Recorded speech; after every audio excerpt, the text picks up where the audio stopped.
તો ફાઇનલી હું ને મારો ભાઈ ગાડી લઈને ખેતર જવા માટે નીકળી પડ્યા હતા અને ખેતરમાં જઈને જોયું તો સિંગ તો એકદમ લીલીછમ દેખાઈ રહી હતી. પછી તો મારો ભાઈ કે લાવ હું પણ એક લૂમ તોડી આવું. પછી મારો ભાઈ ખેતર વચ્ચે ગયો ને એક લૂમ તોડતો હતો અને અચાનક લૂમ ખેંચીને પાછળ ફરીને કે અરે બાપ રે,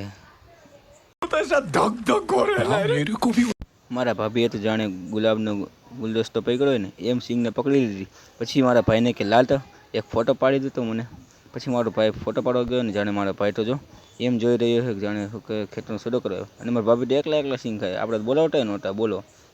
પછી મેં કીધું હવે હાલો ભાઈ પછી તો મારો ભાઈ એવો કરતો હતો કે જાણે હું કે ખેતર ખરીદવા આવ્યો હોય અને પછી તો જોયું મેં લાવો ને હું વિડીયોમાં થોડોક આવી જાઉં. પછી મેં કર્યો પાછળનો કેમેરો અને બધાને લઈ લીધા કેમેરાની અંદર અને મારો ભાઈ જો રીલ્સ જોતા અચાનક દાંત કાઢવા માંડ્યો અને રીલ્સ જોતા તો દાંત કાઢે ને મારો ભાઈ જો એક માવો બનાવી રહ્યા એવું લાગે છે.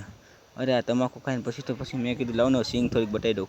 પછી મેં સિંગનું રીલ્સ ઉતારવા તો સિંગને ઉપર નીચે કરી અને મારા ભાઈને કીધું હાલ ઘરે જઈને એક ભારી પકડ. મારો ભાઈ બે ખાડી નાખીને પછી કે ના એમ નથી ફાવતી, લાવ ને એક નાના છોકરાને જેમ પકડી લઉં. પછી તો પકડીને હાઈલો ને પછી અમે ગયા ઘરે.